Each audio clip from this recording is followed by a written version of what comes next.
हरिओम हरिओम।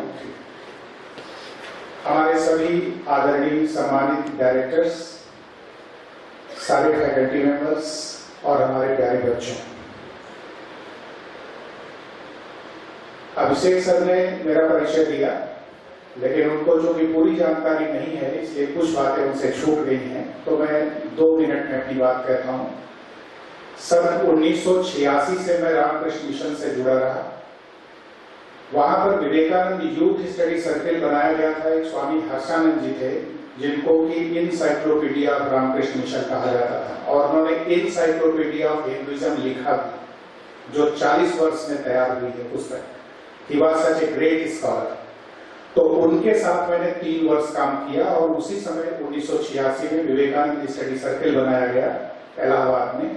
आज वो Vivekananda study circle पूरे भारत के सभी रामकृष्ण मिशन में संचालित है, किसी न किसी रूप में, और उस सर्किल का मैं लगभग 10 वर्षों तक प्रेसिडेंट रहा। उसके बाद मैंने स्वामी अवधेशानंद गिरी के साथ मैंने 3.5 वर्ष काम किया। इलाहाबाद की उनकी प्रभु प्रेमी संघ शाखा का मैं जनरल सेक्रेटरी, फाउंडर और चीफ कोऑर्डिनेटर रहा, जहां पर वेदांत पर मेरे 100 से अधिक लेक्चर्स हुए, और नवधा भक्ति पर मैंने 40 लेक्चर्स डिलीवर किए थे रामचरितमानस के ऊपर। एकेडमिकली मैं पीसीएम ग्रुप से इलाहाबाद यूनिवर्सिटी से बीएससी हूँ, एलएलबी हूँ, और इंग्लिश लिटरेचर में एमए हूँ। मेरा एकेडमिकली दर्शन और अध्यात्म से कोई रिश्ता नहीं था, लेकिन इसे आप कह सकते हो कि ये नैसर्गिक रूप से मेरे जीवन में प्राकृत या ईश्वर प्रदत्त प्रतिभा है, जिसके द्वारा मैं देश के लगभग 10 लाख मौलुकों को 2000 के लगभग लेक्चर्स में डिलीवर कर चुका हूं। 200 से ज्यादा संस्थानों में स्पीचेज हो चुकी हैं, जिसमें लगभग सारी IITs, MNITs, IS training centre, NDA Khadakwasla, rotary club, lions club, Ramakrishna mission, Chinmaya mission, Vishwa Hindu परिषद, भारत विकास परिषद, RSS आदि, और बहुत सारी यूनिवर्सिटीज और इंजीनियरिंग कॉलेजेस। 2022 में मेरा स्पीच यहाँ पर 24 जनवरी को हुआ था। उस समय हमारे पवन भैया, जो चेयरमैन सर हमारे आदरणीय हैं, उनको बहुत पसंद आया था। पूरा लेक्चर उन्होंने बैठ के 3 घंटे हमारे साथ रहे और सुना। उसी समय उन्होंने मुझे निकलते ही बोल दिया था कि रविराज जी, मुझे आपकी आवश्यकता है, मेरे संस्थान को आपकी जरूरत है, और मैं चाहूंगा कि आप इलाहाबाद छोड़कर मेरे पास आ जाइए। तब से मैं इस पर मनन करता रहा, लेकिन शायद वो दिन आज आया। 2 महीने पहले से ही भैया से बातचीत चल रही थी, तो उन्होंने कहा आप छोड़ के आ जाइए, क्योंकि आप ज्यादा सोच विचार करेंगे तो ये निर्णय हो नहीं पाएगा। तो अल्टीमेटली मैं यहाँ पे 25 फरवरी को मैंने ज्वाइन किया, और 9 मार्च को मैं परिसर में बैग एंड बैगेज के साथ में आपकी सेवा के लिए आ गया। आज का पहला विषय जो मैंने रखा कि मनुष्य के जीवन में लक्ष्य की क्या भूमिका होनी चाहिए। हमें ऐसा लगता है कि हमें जीवन के विषय में बहुत जानकारी है, या हम जीवन के लक्ष्य से परिचित हैं, लेकिन मुझे लगता है कि इस लेक्चर को सुनने के बाद आप फिर से अपने जीवन के ऊपर पुनर्विचार करने के लिए बाध्य हो जाएंगे। और कुछ बातें मैं लेक्चर शुरू करने से पहले आपसे निवेदन करूंगा कि आप आइंदा जब भी आइएगा मेरे लेक्चर में, तो फोन आपका स्विच ऑफ होना चाहिए या वाइब्रेशन पे हो, और उसको बीच में नहीं उठाना है। दूसरी बात, आप पेन और नोटबुक के साथ आइए, क्योंकि आप खुद ही महसूस करेंगे कि ये लेक्चर आपके मस्तिष्क में, आपकी स्मृति और मेधा में बहुत लंबे समय तक शायद न टिक सके। इसलिए जो पॉइंट्स आप लिख के जाएंगे, उनको बार बार आपको मनन करना है और उनको जीवन में आत्मसात करना है, तब ये लेक्चर आपके लिए उपयोगी सिद्ध होगा। साथ में ये आपके किसी भी सब्जेक्ट जैसा लेक्चर नहीं है, ये क्लासरूम लेक्चर नहीं है, ये पूरे जीवन में आमूल चूल क्रांति करने वाले लेक्चर्स होंगे। जितने भी लेक्चर्स होंगे, तो आप अपने साथियों को प्रेरित करिए। एक भी सीट यहाँ खाली नहीं रहनी चाहिए, बल्कि जो और फैकल्टीज के लड़के हैं और ईयर्स के लड़के हैं, उनको भी आपको मोटिवेट करना है कि आप ये लेक्चर जरूर अटेंड करें, और जितना ज्यादा इसको आप अपने जीवन और आचरण में उतारेंगे, आप देखेंगे कि आपका जीवन पूरी तरह से बदलता चला जाएगा। आपको किसी दूसरे व्यक्ति के पास मार्गदर्शन के लिए जाने की आवश्यकता नहीं पड़ेगी। तो अब हम अपने विषय पे आते हैं, significance of goal in human life. हम बाइलिंगुअल रहेंगे, इंग्लिश में भी बोला जा सकता है, लेकिन बहुत सारी बातें आपके ऊपर से चली जाएंगी, क्योंकि जो मेटाफिजिकल वर्ड्स हैं, फिलोसॉफिकल वर्ड्स हैं, स्पिरिचुअल वर्ड्स हैं, वो थोड़ा टफ हैं, उनकी डेफिनेशंस अलग हैं, इसलिए मैं बाइलिंगुअल रहूंगा, हिंदी और इंग्लिश मिक्स करके बोलूंगा आपके सामने। भगवान शंकराचार्य ने एक श्लोक बोला है, दुर्लभम त्रैलय वेतत् देवानुग्रह हेतुकम मनुष्यत्वम मुमुक्षत्वम महापुरुष संश्रया। इस जीवन में 3 चीजें दुर्लभ है जो भगवान के, ईश्वर के अनुग्रह से प्राप्त होती है। वो आपके कर्म का फल नहीं है, आपके पुरुषार्थ से प्राप्त नहीं होती, पहले आपके भाग्य से भी प्राप्त नहीं होती, सीधे सीधे ईश्वर का अनुग्रह होता है, तब वो 3 चीजें प्राप्त होती हैं। पहला है मनुष्यत्व, दूसरा मुमुक्षत्व और तीसरा महापुरुष का संशय। मनुष्य का जन्म भी अपने में बहुत दुर्लभ है। हमारे पौराणिक सिद्धांतों के अनुसार 84 लाख योनियों के बाद, स्पेसीज के बाद आपका मनुष्य के रूप में जन्म होता है, बहुत दुर्लभ है। तो फिर मनुष्य मनुष्य कहलाने के लायक नहीं कहता है। तो मनुष्यत्व क्या है, बहुत डिटेल में जाएंगे, समय बहुत लगेगा, इसलिए हम आपको सीधे घी पिलाते हैं। मेरी आदत है, मैं दूध, मट्ठा, छाछ, लस्सी, पनीर, दही, ये सब नहीं, सीधे घी। और घी आदमी ज्यादा नहीं पी पाता, 1 किलो दूध पिया जा सकता है, 1 किलो घी पीना बहुत मुश्किल है। तो सीधे हम आते हैं कि मनुष्यत्व के 2 तत्व हैं प्रमुख, एक है विवेक और दूसरा है श्रद्धा। आप विचार करके देखिएगा, ये 2 तत्व मनुष्य के अलावा किसी दूसरे प्राणी में आपको नहीं मिलेंगे।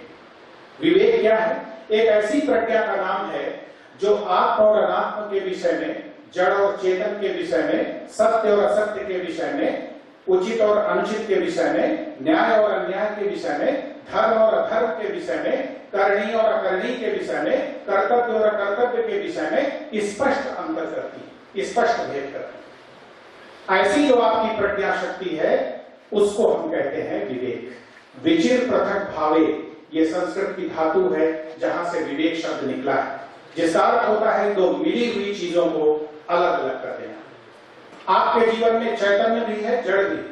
जड़ और चेतन को अलग अलग अगर हम कर सके, ऐसी सामर्थ्य अगर हमारी बुद्धि में है, तो उस बुद्धि का नाम हम विवेक कहते हैं। बुद्धि प्राकृतिक तत्व है, लौकिक तत्व है। ध्यान से सुनिएगा, एक एक शब्द, एक एक वाक्य। विवेक अलौकिक है और अप्राकृत है, यह प्रकृति ने किसी को नहीं दिया है।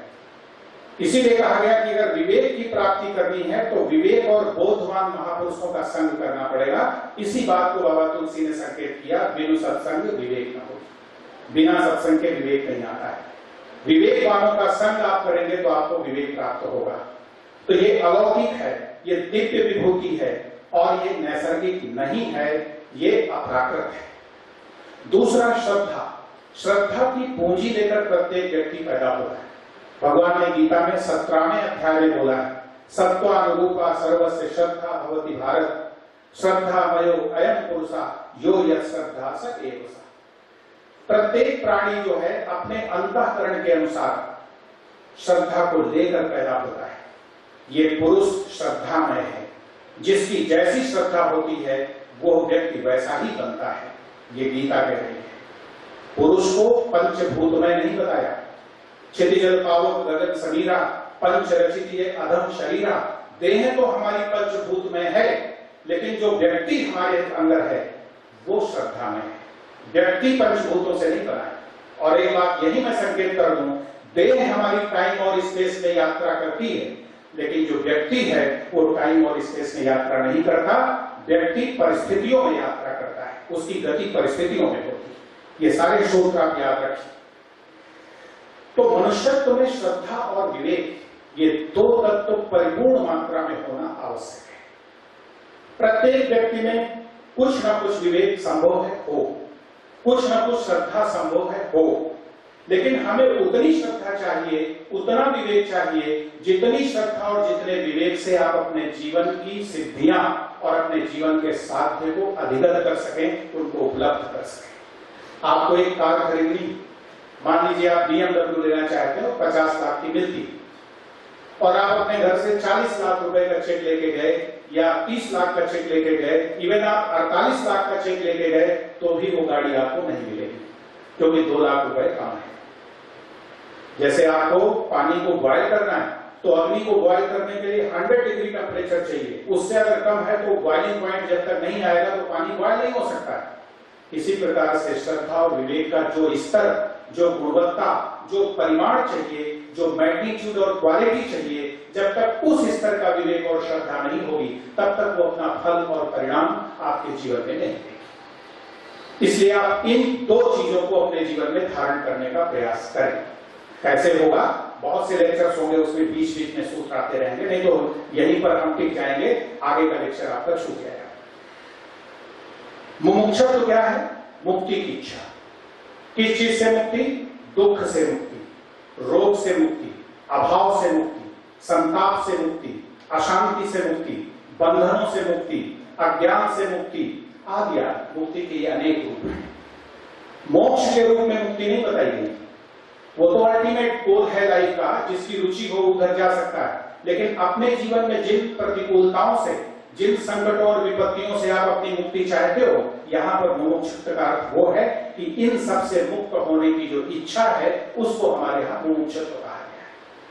और फिर महापुरुष संग, किसी महापुरुष का संग, उसका सानिध्य, उसकी छत्र छाया, उसका संरक्षण, उसका अनुग्रह और मार्गदर्शन, ये आपके जीवन में अनिवार्यता होना चाहिए, अन्यथा जीवन दिग्भ्रमित ही रहेगा।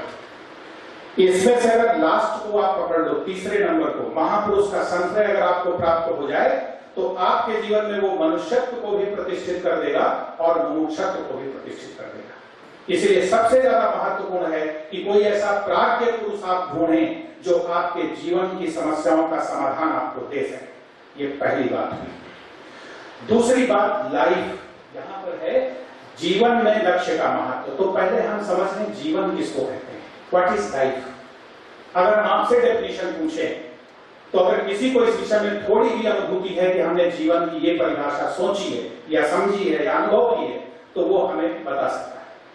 व्हाट इज लाइफ, जीवन क्या है। विभिन्न धरातल पर इसकी अनेक परिभाषाएं, हम 2-4 परिभाषाएं, हो सकता है इस लेक्चर को मैं नेक्स्ट अगले टर्म पे भी ये टॉपिक 2 लेक्चर में भी कवर हो सकता है, क्योंकि बहुत ज्यादा तेजी से भागने से और बहुत से आवश्यक बिंदुओं को छोड़ देने से मुझे लगता है आपका नुकसान होगा। क्योंकि मैं परमानेंट किसी काम के लिए आया हूं तो इसलिए मैं आपको बहुत गहराई और सूक्ष्मता से हर चीज समझा देना चाहता हूं। बिल्कुल व्यवहारिक परिभाषा जिसको आप रोज अनुभव करते हो, life is equal to time plus energy. जीवन बराबर समय और आपकी ऊर्जा, शक्ति। परिभाषा जब किसी चीज की बनती है तो उसमें जितने कंपोनेंट्स, जितने घटक होते हैं, अगर उसमें से एक घटक भी हटा दिया जाए तो परिभाषा कोलैप्स कर जाती है। आप इसमें से ये फार्मूला लगा के देखो, आप life is equal to time plus energy. आपके जीवन का सारा समय हम आपसे मांग लें, शक्ति आप अपने पास रखो, बाकी सब चीजें आप अपने पास रखो। अगर आपको मान लो 100 वर्ष की आयु मिली, 100 वर्ष का समय मिला है, तो 100 वर्ष को आप दिन में बदल लो, घंटों में बदल लो, मिनट में बदल लो, सेकंड्स में बदल लो। वो सारे के सारे सेकंड्स, मिनट्स, वो अगर ये आप हमें दे दीजिए और शक्ति अपने पास रखिए, तो जीवन के नाम पर आपके पास क्या बचेगा? कुछ नहीं बचेगा। सारा समय आपका हमने ले लिया। जब पूरा समय आपका हमने ले लिया तो आप कुछ भी करने की स्थिति में नहीं। अच्छा, मान लीजिए हम आपकी पूरी ऊर्जा नहीं छोड़ लें, समय आपके पास रहे, आप 100 वर्ष जिए, लेकिन आपकी शारीरिक, मानसिक, प्राणिक, ऐन्द्रिक, आत्मिक, नैतिक, भौतिक, अभौतिक समस्त ऊर्जाओं का पूरी तरह से दोहन हम कर लें, जैसे कि गन्ने वाला गन्ने का रस निकालता है तो बाद में भू ही बचती है गन्ने की। ऐसे अगर आपको निचोड़ लिया जाए, पूरी शक्ति आपकी सब्जेक्टिव जो आत्मनिष्ठ शक्ति है, अगर उसको हम ले लें तो आपके पास कभी जीने के लिए कुछ नहीं बचता, बल्कि आप मृत हो जाएंगे। शक्ति के बिना शव हो जाता है व्यक्ति। तो पहली परिभाषा है कि जीवन, life is equal to time plus energy. मतलब अगर आप अपने समय की बर्बादी कर रहे हो, if you are wasting your time and you are wasting your energy, तो आप अपने जीवन की बर्बादी कर रहे हो। और ये कैसे बर्बाद होते हैं वो भी मैं रास्ता आपको बता देता हूं। भूतकाल का चिंतन, स्मृतियां और पश्चाताप, memories, repentance of the past, भविष्य काल की कामनाएं और कल्पनाएं, चिंता, भय, और वर्तमान में व्यग्रता, उग्रता, अशांति और चंचलता, विक्षेप, विचलन, ये हमारी इस ऊर्जा और समय को पूरी तरह बर्बाद कर देते हैं। तो आपको इनसे बचना है। ये जो मैंने बोला अभी, इनसे आपको बचना है, तभी आप अपने समय और ऊर्जा को सुरक्षित रख पाएंगे और तभी उसका निवेश, उसका विनियोग और उसका उपयोग कर पाएंगे। दूसरी परिभाषा, life is a dynamic expression of existence and power. सत्ता और शक्ति की गत्यात्मक अभिव्यक्ति का नाम जीवन है। जैसे ये पंखा मूव कर रहा है, ये गति के रूप में प्रकट हो रहा है। क्या प्रकट हो रही है पंखे के माध्यम से? विद्युत शक्ति। विद्युत की सत्ता है, बिजली एग्जिस्ट कर रही है और उसकी जो पावर है वो पंखे के माध्यम से व्यक्त हो रही है, जो गति करते हुए व्यक्त कर रहा है, बल्ब रोशनी के द्वारा व्यक्त कर रहा है। तो आपकी जो चैतन्य सत्ता है और जो शक्ति, यानी शिव और शक्ति जो आपके अंदर बैठे हुए हैं तत्व के रूप में, उनकी जो कर्म के माध्यम से अभिव्यक्ति होती है जगत में, उसका नाम जीवन है। This is the second definition. बहुत मेहनत की करके डेफिनेशंस प्राप्त हुई। बहुत बड़े बड़े महापुरुषों के चरणों में वर्षों का समय बैठकर मैंने व्यतीत किया है। आपको तो मैं इतनी आसानी से सब कुछ बता रहा हूं, एक एक वाक्य इसमें से प्राप्त करने के लिए मुझे एड़ी घिसना पड़ा है, क्योंकि किसी भी संत से आप कोई रहस्य की बात पूछो, आप सैकड़ों बार जाओगे, वो जल्दी बताएंगे नहीं, वो टालते जाते हैं। तो ये मधुमक्खी की तरह इकट्ठा किया हुआ ज्ञान है, जो पुस्तकों में बहुत कम मिलेगा। तो दूसरी डेफिनेशन ये। तीसरी डेफिनेशन है संसरणम एव जीवनम। संसरण का नाम जीवन है। हम सरक रहे हैं, यात्रा कर रहे हैं। थोड़ी देर पहले मैंने बोला था कि आपकी जो देह है वो तो टाइम और स्पेस में, देश और काल में यात्रा करती है, गति करती है, लेकिन आप व्यक्ति के रूप में परिस्थितियों में यात्रा करते हैं। एक परिस्थिति आती है, आप उसको भोगते हैं और वो परिस्थिति आपसे बिना बताए आती है और बिना बताए चली जाती है। उसके बाद दूसरी परिस्थिति आती है, तीसरी आती है, उस पर आपका कोई नियंत्रण नहीं होता है, क्योंकि वो प्रारब्ध से आती है। तो एक परिस्थिति से दूसरी परिस्थिति में परिस्थिति के बल से ही आपको ढकेल दिया जाता है।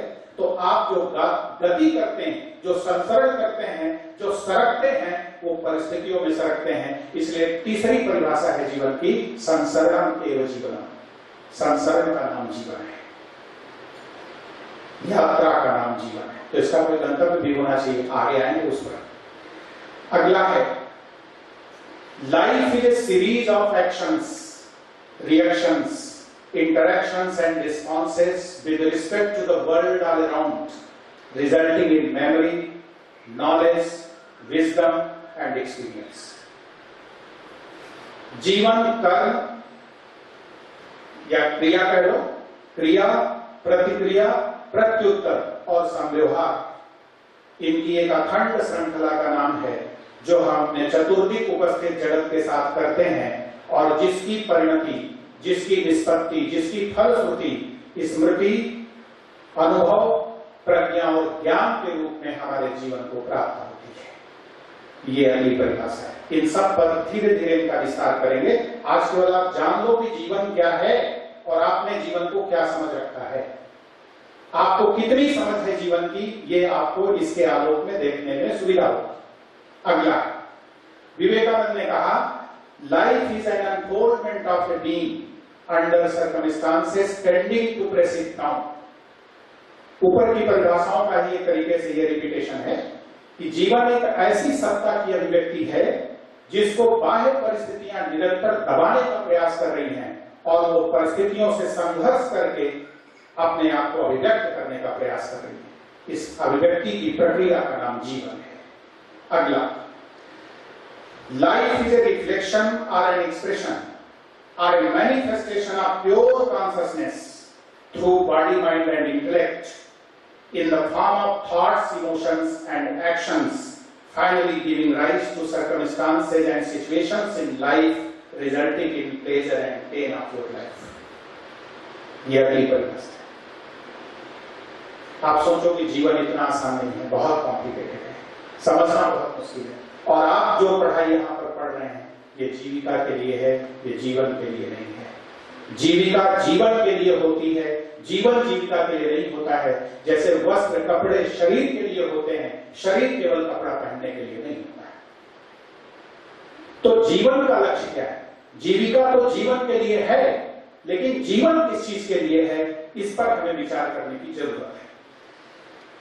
लक्ष्य किसको बनाना है? देह जो आपकी है उसका लक्ष्य प्रकृति ने निर्धारित किया है स्वाभाविक रूप से। आप गर्भ में आते हैं, आपका जन्म होता है, आप शिशु बनते हैं, आप बालक बनते हैं, किशोर होते हैं, युवा होते हैं, प्रौढ़ होते हैं, वृद्ध होते हैं और काल कवलित हो जाते हैं। इसमें आपको कोई चॉइस नहीं है कि हम ये स्टेज नहीं पाएंगे या हम इस स्टेज को जंप करके सीधे दूसरी स्टेज में जाएंगे। ये चॉइस, ये विकल्प आपके पास नहीं है।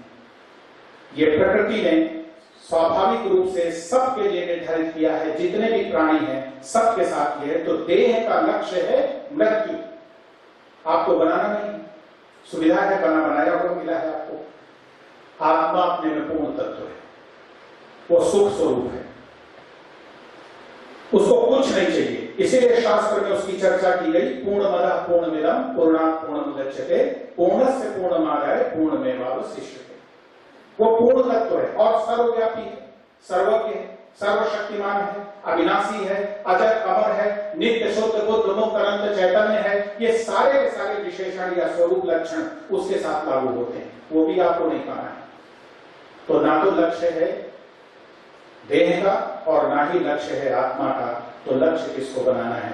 लक्ष्य दो लोगों को बनाना है, एक देहधारी मनुष्य को और एक देहातीत जो तत्व जीव तत्व है, उस जीव का लक्ष्य है ईश्वरत्व की प्राप्ति और मनुष्य का लक्ष्य है अपने आप को दुख से मुक्त करना और जगत की सेवा करना, मानवीय गुणों को अपने अंदर आत्मसात करना और पूरी मानवता इस सृष्टि का मंगल करना और इस सृष्टि के माध्यम से उस सृष्टा के स्वरूप को प्राप्त करना, ये जीव का लक्ष्य है। और सेवा करना, सद्गुणों का विकास करना, विवेक का संचय करना, विद्या का अर्जन करना, अपने जीवन को योगी, उद्योगी, उपयोगी और सहयोगी, प्रयोगी बनाना, ये मनुष्य का लक्ष्य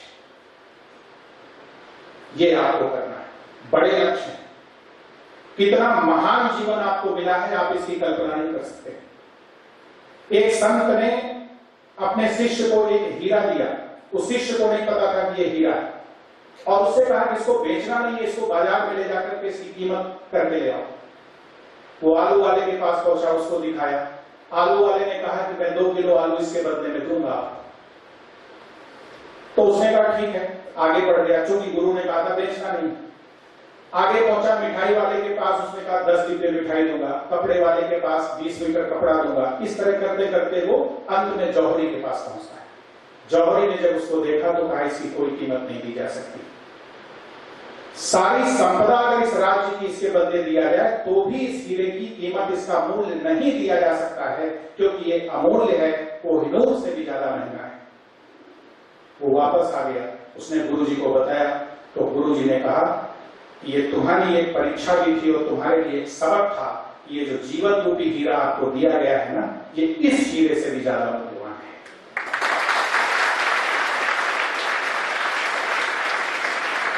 इसी जीवन का सहारा लेकर के आप देखो, एक कलकत्ते की गलियों में घूमने वाला, परिभ्रमण करने वाला सामान्य सा नरेंद्रनाथ दत्त विश्व वंदनीय ऋषि विवेकानंद के रूप में रूपांतरित होता है। कैसे हुआ? पहली लाइन महापुरुष संश्रय, भगवान श्री रामकृष्ण के एक संस्पर्श मात्र से उनका जो व्यष्टि चैतन्य था वो विश्व चैतन्य में परिणत होता है और उस शुद्ध समाधि की स्थिति को विवेकानंद प्राप्त करते हैं और मानव से विवेकानंद के जीवन का रूपांतरण देव मानव में ऋषि विवेकानंद के रूप में होता है। तो आपके अंदर भी विवेकानंद छिपा बैठा हुआ है, उसको जगाने की जरूरत। कोई ऐसा महापुरुष मिल जाए जो अगर स्पर्श कर ले अपनी उस प्रदीप्त प्रज्ञा के माध्यम से, तो आपके जीवन से भी ऋषि विवेकानंद, ऋषि दयानंद और भगवान शंकराचार्य प्रकट हो सकते हैं। क्या कभी नरेंद्र मोदी ने आपकी उम्र में सोचा था, हमारे प्रधानमंत्री जी ने, कि मुझे देश का संचालन करने का सौभाग्य मिलेगा? तो आप में से कौन बच्चा कहां पहुंचेगा ये कोई नहीं जानता है, ये भविष्य के गर्भ में है, ये सिर्फ ईश्वर को और नियति को पता है। इसलिए मेरा निवेदन है कि अपनी समस्त शक्तियों को जितना ज्यादा आप जागृत कर सकें, विकसित कर सकें, रात दिन अहोरात्रि आप उनकी साधना में लगे रहिए, क्योंकि ये आपके लिए साधना पीठ है, ये विद्यापीठ है। ये कॉलेज का परिसर आपके मनोरंजन और गपशप का साधन नहीं। यहाँ पर किसी तरह की उच्छृंखल और असंयमित, अमर्यादित और अशिष्ट कोई भी गतिविधि किसी भी विद्यार्थी के माध्यम से नहीं होनी चाहिए। इस परिसर की शुचिता और पवित्रता को, यहाँ की मर्यादा और संयम को, यहाँ की शालीनता और शिष्टता को आपको सतत मेंटेन रखने का प्रयास करना चाहिए। क्योंकि मैं अभी 4-5 दिन हुआ है मुझे आए, मैं देख रहा हूं कि यहाँ का प्रत्येक व्यक्ति, चाहे वो डॉक्टर हो, चाहे डायरेक्टर्स हो, चाहे हमारे डीसी साहब हो, चाहे चपरासी हो, चाहे कोई भी कर्मी हो, इतनी निष्ठा से और इतनी सच्चाई और ईमानदारी से काम करते हैं कि मुझे देखकर आश्चर्य। क्योंकि मैंने 200 से ज्यादा संस्थानों को विजिट किया, मैंने बहुत जगह देखा, लेकिन इतना सुंदर परिसर और इतनी सुंदर व्यवस्था मुझे किसी भी संस्थान में मिली नहीं है। बहुत रिस्पॉन्सिबल, बहुत ही सेंसिटिव यहाँ का सारा स्टाफ है। तो हम चाहते हैं कि हमारे बच्चे भी जब बाहर निकल कर जाएं तो वो एक अलग पहचान उनकी हो, देखते ही लोग समझ जाएं कि ये एसआर ग्रुप का बच्चा हो सकता है। एनडीए से पास आउट जब 3 साल की ट्रेनिंग करके वहां से लेफ्टिनेंट के रूप में कोई बच्चा निकलता है, एक गांव का बच्चा, तो उसकी पर्सनालिटी को देखकर आप समझ जाओगे कि ये आर्मी ऑफिसर है। दूर से वो बता देगा कि he is an army officer, तो आपको देखकर दूर से लगना चाहिए कि आप एसआरजी लखनऊ के प्रोडक्ट हैं। ये आपके ध्यान में रखना। अब बात आती है कि गोल ऑफ लाइफ और गोल्स इन लाइफ। ध्यानपूर्वक सुनिए, जीवन का लक्ष्य और जीवन में लक्ष्य। जीवन में अनेक लक्ष्यों की हमें जरूरत पड़ती है, यद्यपि उसको लक्ष्य कहना ठीक नहीं मेरे हिसाब से। लक्ष्य केवल एक होता है जहां पहुंच करके पूर्ण विराम प्राप्त हो जाता है, पूर्ण विश्राम, जिसके पास आपका कोई कर्तव्य, प्राप्तव्य, गंतव्य, भोक्तव्य, ज्ञातव्य शेष नहीं रहता। जैसे गंगा का लक्ष्य है गंगा सागर में मिल जाए, उसके बाद गंगा की यात्रा नहीं होती। तो जिसको पाने के बाद भगवान ने गीता में कहा, यम लब्ध्वा चापरम लाभम मन्यते नाधिकम तथा यस्मिन स्थितो न दुखे न गुरुणापि विचारे। जिसको पाने के बाद बड़ा से बड़ा लाभ आपको छोटा लगे या इसके बाद पाने लायक कुछ दुनिया में नहीं बचा, और जिस स्थिति में पहुंचने के बाद बड़े से बड़ा दुख आपको विचलित न कर सके, वो लाभ ही परम लाभ है और वो स्थिति परम स्थिति है। यही मनुष्य के जीवन का लक्ष्य है, गोल ऑफ लाइफ। ये कैसी भी विषम परिस्थिति हो, आपके अंतःकरण को, आपके चित्त चेतना गुण धर्म काय कलेवर को वो संताप, परिताप, दुख स्पर्श न कर सके, और अगर स्पर्श भी करता है तो आपको प्रभावित न कर सके, आप उससे अपरामृष्ट रह सकें, अस्पर्शित रह सकें, और आप समस्या का समाधान दें। समस्या जब आप तक आवे तो समस्या को बाहर आप रहने दो, समस्या को अपने अंतःकरण में, अपने मन में मत बसाओ, अपने दिल और दिमाग में मत बसाओ। समस्या का समाधान खोजो, समस्या से दुख को मत पैदा करो। ये मतलब इसका। दूसरी बात, जीवन में लक्ष्य। जब जीवन में लक्ष्य की बात आती है, गोल्स इन लाइफ, तो इसका मतलब है मीन्स एंड एंड्स, साधन और साध्य। अनेक साध्य हमको प्राप्त करने पड़ते हैं, किसी एक चीज से जीवन नहीं चलता है। बहुत सारी विभूतियां, बहुत सारे साधन, बहुत सारे लक्ष्य छोटे छोटे हमें बनाने पड़ते हैं, और उनके प्राप्त करने के लिए हमको पुरुषार्थ और प्रयत्न करना पड़ता है। तो वो तो परम लक्ष्य है जो अभी संकेत किया गया। साधन और साध्य के रूप में अगर हम बात करें लक्ष्य की परिभाषा की, तो जो साध्य किसी दूसरे साध्य का साधन नहीं बनता, वो लक्ष्य होता है। जो साध्य किसी दूसरे साध्य की प्राप्ति के लिए साधन नहीं बनता, वो लक्ष्य होता है।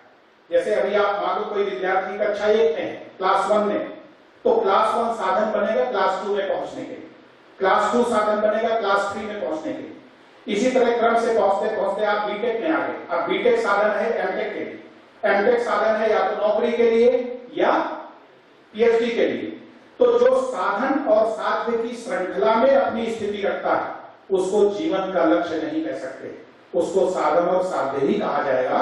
जीवन का लक्ष्य वो होता है जो साध्य किसी दूसरे साध्य का साधन नहीं बनता और आपको पूर्ण विश्रांति तक पहुंचाता है, पूर्णता बोध तक पहुंचाता है, उसको हम कह सकते हैं कि वो जीवन का लक्ष्य होता है। इसके बाद में लक्ष्य आवश्यक क्यों है जीवन में? तो जैसे एक पत्र आप लिखो और उस पर एड्रेस मत लिखो तो वो कहीं नहीं पहुंच सकता। और आप दूसरा उदाहरण है कि टिकट घर पे जाओ और वहां बैठे हुए क्लर्क से बोलो कि हमें टिकट चाहिए, वो पूछेगा कहां का टिकट चाहिए, आप दे दो, कहीं का भी दे दो, तो वो सीधे सीधे सोचेगा कि दिमाग आपका क्या है, पागल है। तात्पर्य क्या हुआ कि जब तक स्पेसिफाइड करके हम कोई लक्ष्य नहीं बनाते कि हमें कानपुर जाना है, जैसे ही आपने उससे कहा कानपुर का टिकट दे दीजिए तो आप देखो क्या क्या चीजें तय हो गई। गंतव्य जैसे ही तय हुआ, लक्ष्य जैसे ही तय हुआ, वैसे पथ तय हो गया, रास्ता।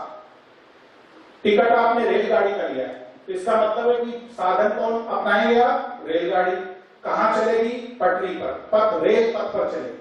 तो गंतव्य का निर्धारण होते ही पथ का निर्धारण हो गया, साधन का निर्धारण हो गया और दिशा का निर्धारण हो गया। किस दिशा में जाना है? जिस दिशा में हमारा लक्ष्य है उस दिशा में जाना है।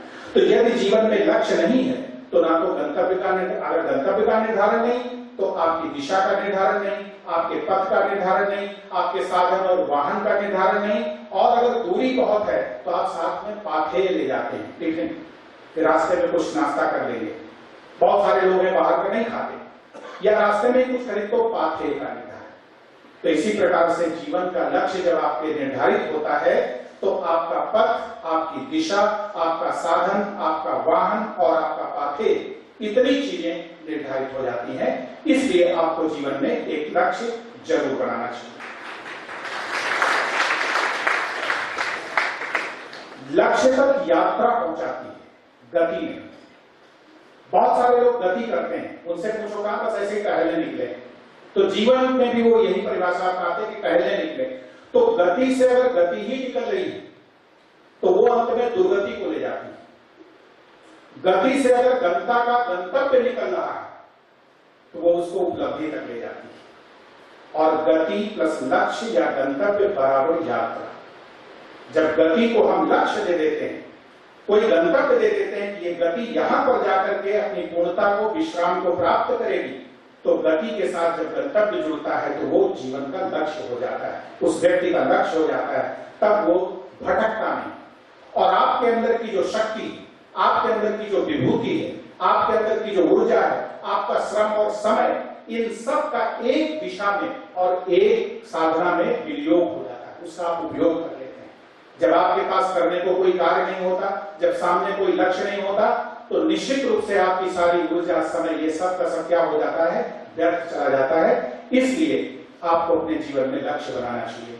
लक्ष्य बहुत तरह के होते हैं। एक इमीडिएट गोल होता है, तत्काल कि आज मुझे क्या करना है, अगले घंटे में क्या करना है, आज शाम तक क्या करना है। एक आपका शॉर्ट टर्म गोल होता है कि 1 साल के भीतर में क्या करना है, 2 साल में क्या करना है। एक लॉन्ग टर्म गोल है आपका कि 5 साल में, 20 साल में क्या करना है। एक आपका परमानेंट गोल है कि जीवन में मरने से पहले मुझे ये काम पूरा करना है। और एक आपका इटर्नल गोल है, शाश्वत लक्ष्य, कि दोबारा जन्म न लेना पड़े।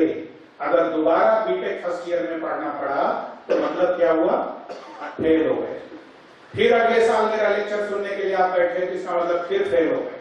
फिर तीसरे साल आप मिले मुझे, हमने पूछा बेटा क्या हुआ अभी बीटेक फर्स्ट ईयर में? फेल हो गए। तो अगर दोबारा जन्म लेना पड़ता है तो भारतीय दर्शन के अनुसार आप अपने जीवन की पाठशाला में फेल हो गए। तो जीवन सार्थक वही है जो पुनर्जीवन न धारण करे, यहां से मुक्त होकर के आप चले जाएं। ये दुख त्रिताप का जो संसार है, इस संतप्ति से आप निकल करके बाहर हो जाएं, ये आपके जीवन का चरम लक्ष्य होगा। तो ये 5-6 तरह के लक्ष्य हैं, इनको आपको तय करना है और इनको लिखना है, लिख करके रखना है अपने लक्ष्य। रिटन गोल्स होने चाहिए। बहुत से मोटिवेशनल स्पीकर्स बोलते हैं कि लिखित लक्ष्य जो है वो आपके दिमाग में, आपके चित्त में, स्मृति और मेधा में वो अंकित हो जाता है, वो निरंतर आपको प्रयत्न करने के लिए प्रेरित करता रहता है। इसके बाद कुछ व्यवहारिक लक्ष्य जो आपको बनाने चाहिए। क्या बनाना चाहिए लक्ष्य हमको? बहुत प्रैक्टिकल, बहुत हाई प्रोफाइल बातें नहीं करनी है आपसे। जो आपके लिए केवल इंटेलेक्चुअल जार्गन हो और आपके मतलब की ना। पहला लक्ष्य आपका होना चाहिए स्वास्थ्य, हेल्थ। आपका शरीर प्रयत्न करें डिजीज फ्री हो और मेडिसिन फ्री हो। दो चीजों से आपका शरीर मुक्त होना चाहिए। यद्यपि मेरा मुक्त नहीं है, मैं डायबिटिक हूं, लेकिन आप प्रयास करें कि आपका शरीर डिजीज फ्री हो और मेडिसिन फ्री हो, स्वस्थ शरीर। और क्या हो उसमें? वो कर्मपट हो, श्रम करने का अभ्यासी हो। कुछ लोगों में ताकत बहुत होती है लेकिन स्टेमिना नहीं होता। They have strength but no stamina. तो स्ट्रेंथ भी हो, स्टेमिना भी हो, फ्लेक्सिबिलिटी भी हो, ऊर्जा हो, उत्साह हो, जोश हो, जुनून हो, आग हो आपके शरीर के अंदर। इस तरह का देह आपको अपना बनाना चाहिए प्रत्येक विद्यार्थी को, चाहे लड़की हो या लड़का हो। क्योंकि अगर आप रोगी होते हैं तो स्वयं के लिए बोझ बनते हैं और परिवार के लिए सतत चिंता का कारण बनते हैं। आपके पेरेंट्स परेशान रहते हैं, एक डॉक्टर से दूसरा डॉक्टर, दूसरे से तीसरा डॉक्टर। और आजकल स्थिति क्या है कि ईमानदारी से किसी भी रोग का डायग्नोसिस आज नहीं होता है। आपको कोई डिजीज नहीं, तब भी पूरा मेडिकल रिपोर्ट आपको लिख दी जाएगी, पैथोलॉजिकल ये टेस्ट आप करा के आइए।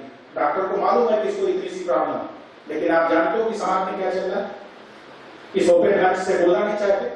तो कोशिश ये करिए कि आपका शरीर पूरी तरह निरोग और स्वस्थ हो, स्ट्रेंथ, स्टेमिना, फ्लेक्सिबिलिटी से भरा पूरा हो, कर्म करने की, श्रम करने की क्षमता उसके अंदर होनी चाहिए। पहला लक्ष्य संक्षेप में। इसके लिए संतुलित, सात्विक, शुद्ध, पौष्टिक आहार लें। आप नित्य व्यायाम करें, योगासन करें, थोड़ा टहलें। जो बच्चे जिम कर सकते हैं वो बच्चे जिम में जाएं। इसका एक शेड्यूल आप जरूर बनाएं। तो पहला जो व्यवहारिक लक्ष्य है जिस पर आपको फोकस करना और आज से ही काम करना है, वो आपका ये लक्ष्य है। दूसरा आपका है, आपके अंदर शक्तियां हैं, बहुत सारी शक्तियां हैं। उन शक्तियों को, उन विभूतियों को जागृत और विकसित करना। जैसे ये तो शारीरिक शक्ति की बात मैंने किया, आपके पास बौद्धिक शक्ति, मानसिक शक्ति है, आपकी विल पावर है, आपकी विवेक शक्ति है, आपकी मेधा शक्ति है, आपकी एकाग्रता शक्ति है, आप में तर्क शक्ति है, आप में कर्म शक्ति है, आप में तपोमय शक्ति है, आप में त्याग की शक्ति है, अनासक्ति की शक्ति है, संकल्प की शक्ति है, साधना की शक्ति है। बहुत तरह की शक्तियां आपके अंदर है। इन सारी शक्तियों को, ये आत्मनिष्ठ है, इन शक्तियों को विकसित करने के लिए या पाने के लिए आपको किसी के पीछे घूमने की आवश्यकता नहीं है। कोई पद अगर आप पाना चाहते हो शासन और प्रशासन में, उसके लिए अलग ढंग की मेहनत और बहुत सारे लोगों की मर्जी चाहिए, अनुग्रह चाहिए, उनका सहयोग चाहिए, तब आप किसी पद को बाहर प्राप्त करोगे। लेकिन अगर आपको पद पे बैठना है, अपनी शक्तियों को जागृत करना है, तो विवेकानंद बनने के लिए किसी के पास जाने की जरूरत नहीं है। शंकराचार्य और महात्मा बुद्ध बनने के लिए आपको किसी के पास जाने की जरूरत नहीं है। अपने अंतर जगत में साधना और तपस्या के माध्यम से अंतर जगत का शोध और बोध करके आपको अपनी इन शक्तियों को जागृत करने की जरूरत है। तो शक्ति की प्राप्ति दूसरा लक्ष्य। पहचानो कि मेरे अंदर कौन कौन सी शक्तियां और विभूतियां हैं। तीसरा समृद्धि। गरीबी अभिशाप है, दरिद्रता अभिशाप है। दरिद्रता के समान कोई दूसरा दुख नहीं है, ये तुलसी बाबा ने मानस में बोला है। इसलिए पूरा प्रयास करो कि भौतिक दृष्टि से, अपने योगक्षेम की दृष्टि से, अपने कर्तव्य और दायित्व का निर्वाह करने की दृष्टि से आप पूरी तरह से समर्थ और समृद्ध। आपको दीनहीन, याचक, भिखारी और दरिद्र का जीवन न जीना पड़े, इस पर आपकी सतत दृष्टि होनी चाहिए। क्योंकि जहां भी आप प्रवचन सुनोगे, हमने हजारों प्रवचन सुने महापुरुषों, हर जगह एक ही उपदेश है, माया का त्याग करो, सब मोह माया है, सब धन छोड़ दो, ये नौकरी किस काम की, एक दिन तो मरना ही है। अभी उनसे कह दो कि आश्रम मेरे नाम लिख दो, एक दिन तो आपको भी मरना है, सारी की संपत्ति मुझे दे दो, सारी लाइब्रेरी मुझे दे दो।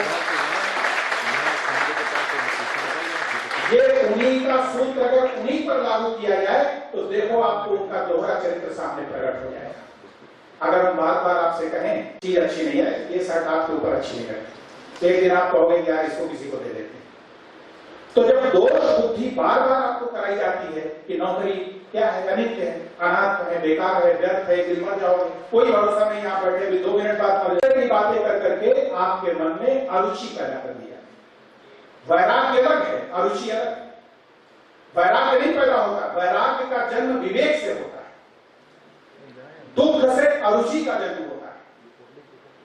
कोई चीज दुखद है, कष्टकारी है, तो उसमें आपकी रुचि नहीं होगी, उधर आप देखना पसंद नहीं करेंगे, वो नापसंदगी को जन्म देती। वैराग्य विवेक से निकलता है। जब कोई चीज आपके लिए व्यर्थ हो जाती है तो वहां से वैराग्य निकलता है। स्वाभाविक रूप से जगत आपके लिए व्यर्थ हो जाए, जैसे आपको कोई घाव हो गया और पपड़ी उसमें पड़ रही, घाव सूख रहा, तो एक स्थिति होगी कि रोज उस पपड़ी को आपने खोल रहे हैं, हटा रहे हैं, तो वो कभी नहीं सूखेगा, फिर से खून निकलेगा, फिर से नई पपड़ी बनेगी। तो ये वो स्थिति है जहां विवेक के बिना वैराग्य हुआ है। वो लोग जाएंगे बाहर, लेकिन बाहर सन्यास का वस्त्र पहन करके फिर से संसार और लक्ष्मी और ऐश्वर्य ही इकट्ठा करेंगे, वो फिर से पपड़ी निकलेगी। लेकिन अगर वो पपड़ी सूख गई और अपने आप पपड़ी निकल गई तो दोबारा वो पपड़ी वहां पे नहीं निकलेगी। तो सहज वैराग्य जिसको होता है, विवेक से जो वैराग्य पैदा होता है, संसार की असारता, नश्वरता और अनित्यता का बोध 24 घंटे सतत घड़ी की सुई की तरह जिसके मन मस्तिष्क में व्याप्त रहता है, वो विवेकानंद, दयानंद और शंकराचार्य महात्मा बुद्ध बनते, उसको वैराग्य। तो आपको क्या करना है? आपको निरपेक्ष और असंग अनासक्त भाव से जगत में रहना है कि जगत आपको आक्रांत और पराक्रांत भी ना कर सके, ये पराभूत और पराजित भी ना कर सके। आप जगत में अर्जुन और हनुमान की तरह रह सकें और अपने कर्म, अपने लक्ष्य और अपने कर्तव्यों का पालन कर सकें। इसलिए साधन है जगत जगदीश तक पहुंचने का। जगत की उपयोगिता क्या है? जगत की उपयोगिता है जगत का जो सृष्टा है, जिसने जगत को बनाया है, जो मेरे अंदर भी बैठा है, जगत के कण-कण में व्याप्त है, जैसा हमारे भारतीय दर्शन की मान्यता है, उस तक पहुंचना आपके जीवन का लक्ष्य, और वो आप हैं। ये सारा संसार आपसे ही निकला है। अद्वैत वेदांत ही मानता है कि आप, ये पूरा जगत आपसे निकला है। सर्वस्य चाहम हृदय सन्निविष्टम मत्ता स्मृति ज्ञान अपोहनम च ईश्वरा सर्वभूतानां हृदय देशे अर्जुन तिष्ठति भ्रामयन् सर्वभूतानि यंत्रारूढ़ानि माया। सबके हृदय में ईश्वर बैठा हुआ है और माया के माध्यम से, जैसे बाजीगर कठपुतली को नचाता है, वैसे अपने माया के माध्यम से वो ईश्वर सारी सृष्टि के सारे प्राणियों को नचा रहा है। वो आपके अंदर ही बैठा हुआ है। इसलिए भगवान शंकराचार्य ने अपनी चरम अनुभूति में बोला, अहम ब्रह्मास्मि, मैं ही वो ब्रह्म हूं। आपको ब्रह्म बाहर दूसरे जगह नहीं खोजना। इसीलिए विवेकानंद ने कहा था, आत्मविश्वास, faith faith faith in yourself and faith in God. 2 बार स्वामी जी ने बोला फेथ इन गॉड और 3 बार बोला फेथ इन योरसेल्फ, अपने आप में विश्वास। वो कहते हैं कि you may have faith in all 330 millions of your mythological gods, in all the gods which foreigners have now and again introduced into your midst, but still if you do not have faith in yourself, there is no salvation for you. Have faith in yourself, stand upon that very faith and be strong. That is what we need today. हम 33 कोटि देवताओं में विश्वास कर सकते हैं, उन समस्त देवताओं में विश्वास कर सकते हैं जिनका अंग्रेजों ने आपके मध्य परिचय कराया। लेकिन अगर आपका अपने आप में विश्वास नहीं है तो आपके जीवन का उद्धार संभव नहीं है। इसलिए अपने आप में विश्वास रखो, इसी आत्मविश्वास की फौलादी चट्टान पर खड़े हो जाओ। यही वो है जिसकी की आज हमें जरूरत है। This is what Swami ji says. तो ईश्वर कहीं सातवें आसमान में नहीं बैठा, वो ईश्वर तो आपके अंदर बैठा हुआ है, उसी को आपको जगाना है। नर का लक्ष्य है नारायण बनना, जीव का लक्ष्य है ब्रह्म होना, अल्प का लक्ष्य है भूमा होना, तुच्छ का लक्ष्य है महान होना। ये आपके जीवन का लक्ष्य, ये जीवन का लक्ष्य। समृद्धि के बाद शांति। पहला बताया स्वास्थ्य, शक्तियां, समृद्धि और अब शांति। सब कुछ आपके पास है, मन शांत नहीं, मन व्यग्र है, अशांत है, उच्चाटित है, नीरसता से भरा हुआ है, ऊब है, अवसाद है, विषाद है, शोक है, दुख है, संताप है, अनुताप है। अगर ये सब मन में चल रहे हैं तो वो मन भी आपको कुछ नहीं करने देगा। इसलिए शांति, इसके लिए प्राणायाम और मेडिटेशन रेगुलरली करिए, चाहे 5 मिनट करिए। दूसरे भी अगर किसी मत के विद्यार्थी यहाँ उपस्थित हैं, मान लो कोई मुस्लिम है, क्रिश्चियन है, तो उन बच्चों से मेरा विनम्र निवेदन है कि जितनी भी बातें बताई जा रही हैं ये बिल्कुल निरपेक्ष और साइंटिफिक है। जब हम गायत्री मंत्र की बात करते हैं तो उसमें किसी देवी देवता का नहीं, वो सूर्य का मंत्र है। जो अनंत कोटि ब्रह्मांड का समस्त सूर्यों का जो सूर्य है वो उस सूर्य की तरफ इंगित करने वाला मंत्र है। उसका जाप करने से अमेरिका में रिसर्च हुई, हमारे यहाँ एम्स में रिसर्च हुई कि उसका 10 मिनट जाप करने से, ओम का उच्चार करने से आपके मन की स्थिति बहुत ही शांत और प्रशांत होती है। मस्तिष्क के बहुत सारे न्यूरॉन्स जागृत और जीवंत तो हो जाते हैं। आपकी स्मृति शक्ति, आपकी मेमोरी, आपकी मेधा, आपके अंदर का आत्मविश्वास, आपके अंदर की पवित्रता ये प्रकट होती है और दोषों और विकारों का अपनयन होता है। अपनयन माने रिमूवल, दोष और विकार हटते। तो शांति का प्रयास करो, आप शांत रहो। सारे अपराध और पाप उपद्रव अशांत मन करता है। अगर कोई सुखी है, प्रसन्न है, आनंदित है और उससे आप कहोगे चलो ये गलत काम करो, तो कहे क्या बकवास की बात करते, क्योंकि अपने में आनंदित है। आनंद से पाप का जन्म कभी नहीं होता है, आनंद से अपराध का जन्म कभी नहीं होता है, आनंद से उपद्रव का जन्म कभी नहीं होता है। जब भी इनका जन्म होता है तो दुख से होता है, पीड़ा से होता है, संताप से होता है, त्रिताप से होता है। इसलिए आप अपने मन में शांति लाने का प्रयास करें। ये सारे विषय, एक एक विषय पे एक लेक्चर की जरूरत है, वो हम धीरे धीरे मैनेज करेंगे। हम पहली बार जिंदगी में अपने सामने नोट्स रखें, इसलिए कि कोई महत्वपूर्ण बिंदु आपके लिए छूटने न पाए। क्योंकि 2000 लेक्चर्स जो हुए वो पब्लिक लेक्चर्स थे, वो मैं आज तक कभी एक चिट भी अपने पास नहीं रखा। ऐसे केवल मेरी काया खड़ी होती है और वो काया हो। आज भी ये मैं कर सकता था, लेकिन हो सकता है इसमें से बहुत से बिंदु आपके उपयोगी जो होते वो छूट गया। मेरा उद्देश्य है आपके जीवन में क्रांति करना, आपके जीवन का रूपांतरण करना, आपके चरित्र का निर्माण, आपके व्यक्तित्व का विकास और आपके जीवन का विकास, आपके जीवन को एक लक्ष्य, एक पर्पस देना। क्योंकि purpose of life is to lead a life of purpose. ध्यान से सुनिए, purpose of life is to lead a life of purpose. उद्देश्यहीन जीवन व्यर्थ होता है, वो मूर्खतापूर्ण जीवन होता है। तो अपने जीवन को एक उद्देश्य दीजिए आप। और अगला है शांति। शांति के बाद है सिद्धि, सफलता। जो आपका टारगेट है, चाहे वो शॉर्ट टर्म हो, लॉन्ग टर्म हो, परमानेंट हो, इटर्नल हो, इमीडिएट हो, हमने इतने डिवीजन बनाए। इनमें से जो भी आपका लक्ष्य है, इनमें से जो भी आपका लक्ष्य है उसको आप प्राप्त करें, उसमें सिद्धि, उसमें सफलता प्राप्त करें। और अगला है आपके हृदय में प्रेम हो, आत्मा में आनंद हो और फाइनली आपका जीवन जीवन मुक्त हो। ये सार्थक जीवन, ये सार्थक जीवन। और अगला 5 मिनट है, मैं 5 मिनट में केवल हिंट कर देता हूं। अगला जो सेट है लक्ष्य का, आवश्यकता का बोध, इच्छा और कर्म से जीवन नहीं चलना चाहिए। मूर्खों और अज्ञानियों का जीवन, भोगियों का जीवन इच्छा और कर्म से चलता है। जो योगी और संयमी होते हैं, जो विवेकशील और बोधवान प्राज्ञ पुरुष होते हैं, उनका जीवन आवश्यकता परायण होता है और कर्तव्यनिष्ठ होता है। इच्छा से जो युक्त है वो जीवात्मा है, इच्छा से जो मुक्त है वो महात्मा है, और इच्छा से जो सदा शून्य है वो परमात्मा। इसलिए आप अगर इच्छा शून्य नहीं बन सकते तो कोशिश करो कि इच्छाओं का त्याग करके हम महात्मा बुद्ध तो हो सकते हैं। हमें आवश्यकता पहचाननी है अपनी, अपने परिवार की, अपने ऊपर आश्रितों की, माता पिता की, गुरुजनों की, समाज की, राष्ट्र की, विश्व की, प्रकृति की, पर्यावरण की। इनकी आवश्यकताओं को पहचानने के लिए क्या करना जरूरी है उसकी पूर्ति आप करें। और कर्तव्य का बोध, हमारा कर्तव्य क्या है इनके प्रति, उसका संपादन करें।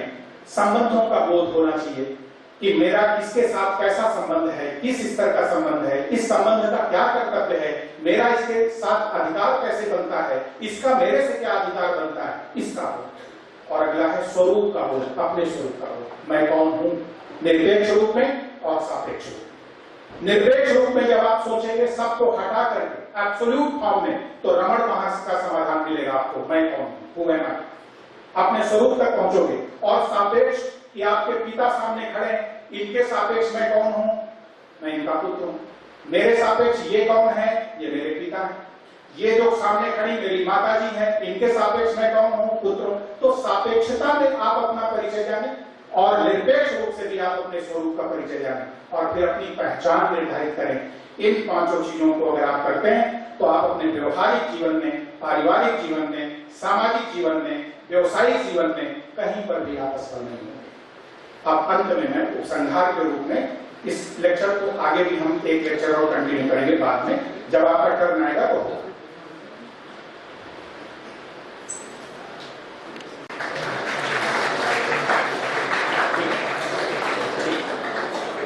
अब मैं एक कंक्लूजन दे रहा हूं, इसको बहुत गौर से सुनना, हो सके तो नोट कर देना। अगली बार बिना पेन और डायरी के कोई लड़का नहीं आएगा।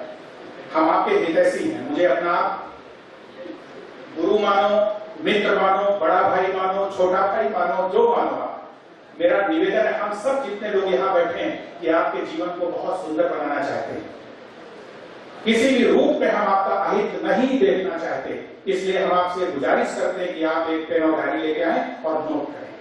अंत में निष्कर्ष के रूप में आप क्या लेके जाओगे यहाँ से आज? दर्शन, तो दर्पण कभी झूठ नहीं बोलने देगा, सूत्र है, मंत्र है, इसलिए अपने आप के दर्पण बनवा। ज्ञान कभी भयभीत नहीं होने देता, कर्म कभी असफल नहीं होने देता, प्रेम कभी ईर्ष्या नहीं करने देता, विश्वास कभी दुखी नहीं होने देता, सत्य कभी कमजोर नहीं होने देता, अध्यात्म कभी आसक्त और मोही नहीं बनने देता, तपस्या कभी दुर्बल नहीं बनने देती, उद्यम कभी निर्धन नहीं बनने देता, शुचिता और सदाचार जीवन को कभी कलंकित नहीं होने देते। इसको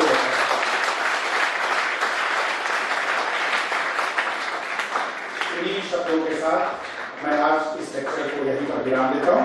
अब आपके मन में अगर कोई जिज्ञासा है, प्रश्न नहीं कह रहा हूं, प्रश्न तो कोई भी खड़े होकर पूछ दे कि सर आपकी खोपड़ी में कितने बाल हैं, तो बहुत कठिन है, मैं दिन भर गिनूंगा तो नहीं गिन पाऊंगा। आकाश में कितने तारे हैं, रावण की नानी का क्या नाम है, एक सभा में मुझसे पूछा गया, तो मैंने उससे कहा कि क्या तुम्हें अपनी बेटी के विवाह में निमंत्रण पत्र भेजना है क्या? तो जिज्ञासा, जो सुन करके आपके मन में अगर कोई बात उठ रही है, जो आपका जिन्यून प्रश्न हो, परीक्षा लेने की दृष्टि से नहीं, अपनी समस्या का समाधान देने की दृष्टि से अगर मुझे आएगा तो मैं बताऊंगा, क्योंकि मैं सर्वज्ञ और पूर्ण के अपने को नहीं मानता। हाँ, कोई भी प्रश्न आपका, जो भी जिज्ञासा है वो आप पूछ सकते हैं, बिना किसी संकोच और शर्म, कोई डर नहीं। आप अपने परिवार के साथ बैठे हुए,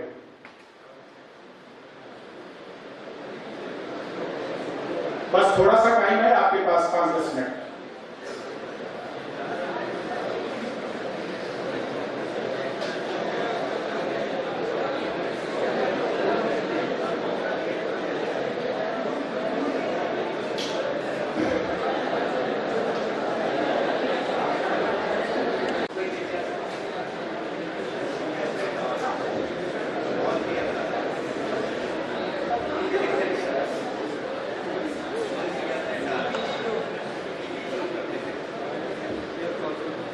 Thank you very much, sir.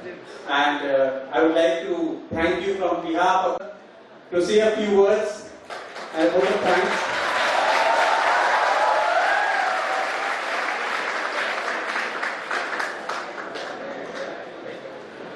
Good afternoon, कह सकता हूँ क्या? Really बहुत ही energetic, मतलब मैं अपनी फीलिंग्स बता सकता हूँ कि बहुत ही एनर्जी से भरा हुआ था। और निश्चित बात है, कभी सर ने बड़ी अच्छी अच्छी बातें बताई। उन्होंने कहा कि हम आपके जीवन में बदलाव के लिए आए हैं। अच्छा, कितने लोगों ने इस स्टेज पर इसका पहले का हाल देखा था, 3-4 महीने पहले का?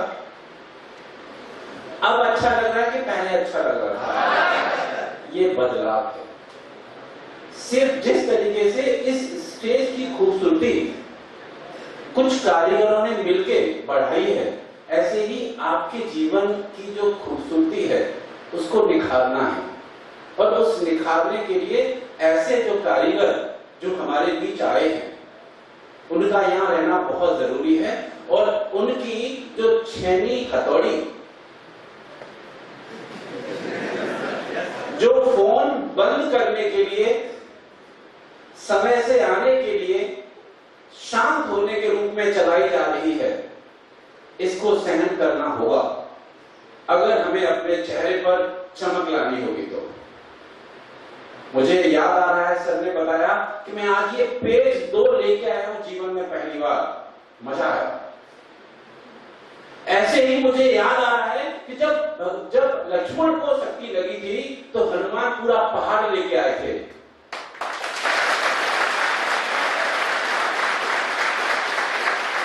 क्योंकि उन्हें डर था, पता नहीं कौन सी बूटी उस जीवन में काम कर जाए, कोई बूटी छूट न जाए। मुझे इस बात का आज एहसास हुआ कि वो बूटी का उनको ज्ञान तो था कि कौन सी बूटी लेके आनी है, लेकिन डर था क्योंकि वो अपना था जो लेटा हुआ था। और जब अपना सामने होता है तो डर स्वाभाविक आ जाता है कि पता नहीं कौन सी दवा उसके जीवन का लक्ष्य बदल दे। तो ये पॉइंट्स वो दवा के रूप में थे जो जीवन का लक्ष्य बदल दें, इसलिए लेके आना पड़ा। मुझे इस बात का पूरा एहसास है।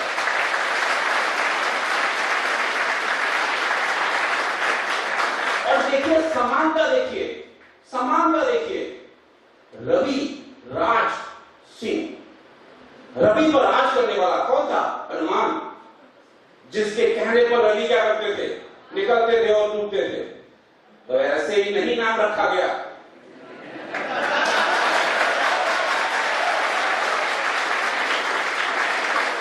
सही समय आया है, सही लोगों के लिए आया है। आप देश का भविष्य हो, इसमें कोई दो राय नहीं। सर ने 2 बहुत महत्वपूर्ण बात कही, तो मैं अपनी बात को यहां विराम करता हूं कि जीवन में बीमारी नहीं आनी चाहिए। आज मैंने ग्रुप में 2 बच्चों को लेट देखा, इत्तेफाक से मेरे दर्शन सामने आते ही उनके पास हो गए। सोचिए, जरा ध्यान दीजिए कि ये जो डर है कि सुबह टाइम से पहुंचना है कॉलेज में, क्या ये संडे को कर पाते हो? संडे को नहीं कर पाते हो, वो आलस है जो बीमारी को जन्म देता है। और जो डर है वो एक ऐसी औषधि है जो बिना औषध दिए हुए हमें स्वस्थ रखती है, हमारे मन को तृप्त रखती है। मैं सर की जितनी भी घोर प्रशंसा करूं उतनी कम है। जो मेरे लिए ये लेक्चर पहला उनके द्वारा सुना गया है, मेरी मुलाकात तो होती है उनके सामने, पर आज बड़ा अच्छा लगा। उनका जो स्वभाव है वो बहुत ही मृदुल है, अगर आप उनके स्वभाव को गौर से देखें तो, लेकिन वाणी में इतनी कड़कता है, आज महसूस हुआ।